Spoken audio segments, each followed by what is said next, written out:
Digital news 20 में आपका स्वागत है। मैं हूं प्रभात कुमार। बिहार में अब छठ का माहौल है। बिहार की राजनीति इन दिनों फिर काफी गरमाई हुई है और चर्चा है कि नीतीश कुमार क्या 10वीं बार बिहार के मुख्यमंत्री का शपथ लेंगे। क्या बिहार में एक बार सरकार फिर से संकट में है और आपसी तालमेल एनडीए के साथ कहीं दिक्कत में आ फंसा है और कहीं ना कहीं दोनों के बीच अंडरस्टैंडिंग का एक बड़ी समस्या हो गई है। और यह समस्या बीते दिनों गिरिराज सिंह ने जिस तरह से बिहार में हिंदू स्वाभिमान यात्रा निकाला और उसके बाद नीतीश कुमार ने जिस तरह से एनडीए की बैठक बुलाकर अपनी नाराजगी स्पष्ट की और उनकी नाराजगी को देखते हुए अब भारतीय जनता पार्टी के कैंप में बड़ा हलचल है। जहां महाराष्ट्र और झारखंड का चुनाव चल रहा है, वहां एक ताकत भाजपा की नीतीश कुमार को मनाने में लगी हुई है।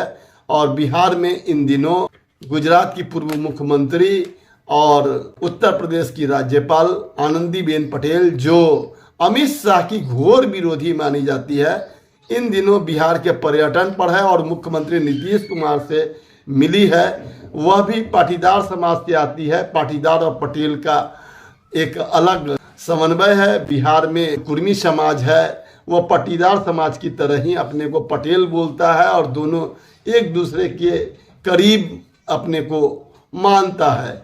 और पटेल की एक जो बड़ी विरासत है पूरे देश की राजनीति में, कई राज्यों में कुर्मी समाज के मुख्यमंत्री और राजनीतिक वर्चस्व है। झारखंड में भी 22% कुर्मी की भागीदारी है और वहाँ राजनीति चल रही है। और जिस तरह से वहाँ विधानसभा का चुनाव का महादंगल शुरू हो चुका है, तो उसको देखते हुए और दूसरी तरफ जैसी कि चर्चा है कि जो भारतीय जनता पार्टी के राष्ट्रीय अध्यक्ष और स्वास्थ्य मंत्री हैं जेपी नड्डा, वो बिहार के अच्छे स्वास्थ्य की कामना के लिए छठ के मौके पर आ रहे हैं। लेकिन जिस तरह से बिहार के सियासत का स्वास्थ्य कुछ बिगड़ा हुआ है और जिस तरह से एनडीए में आपस में जो जुकाम और सर्दी का हाल है, तो उसको देखते हुए जेपी नड्डा 7 नवंबर को बिहार आएंगे। तब वो यहाँ पर अपनी बात को रखेंगे और नीतीश कुमार से मुलाकात करेंगे। उससे स्पष्ट होगा कि उनके आने का उद्देश्य क्या बिहार में जो नीतीश कुमार की जारी गतिविधि है उसकी खुफिया गिरी थी और कहीं ना कहीं से उसकी पूर्व तैयारी थी, या नीतीश कुमार को मनाने की एक कोशिश थी। आपको बता दें कि बिहार में इस बार 1 करोड़ सदस्य बनाने का लक्ष्य रखा गया था, जिसमें 43 लाख लोगों ने ही अभी तक सदस्यता ग्रहण की है और जिसमें मात्र 17 लाख महिलाएं हैं, जबकि भारतीय जनता पार्टी का एजेंडा 33 लाख का है, क्योंकि 33% आरक्षण महिलाओं की बात होती है। इसलिए भारतीय जनता पार्टी 33% महिला को कम से कम सदस्य अपना बनाना चाहती है।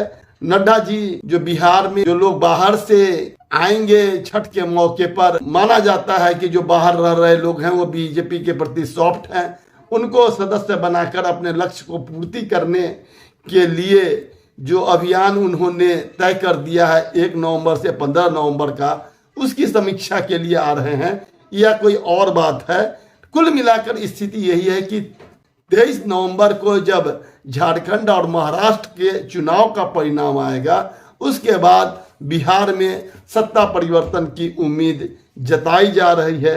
और कहा जा रहा है कि जिस तरह से राहुल और अखिलेश ने अपना इंडिया गठबंधन के दरवाजा खोलने की बात की है और राष्ट्रीय स्तर पर भी जिस तरह से नायडू और नीतीश सांप्रदायिकता के मुद्दे को लेकर असहज हैं, तो देश की राजनीति में भी कोई बड़ा परिवर्तन हो तो उससे इनकार नहीं किया जा सकता है। तमाम लेटेस्ट खबरों को सबसे पहले देखने के लिए सब्सक्राइब करें डिजिटल न्यूज 20।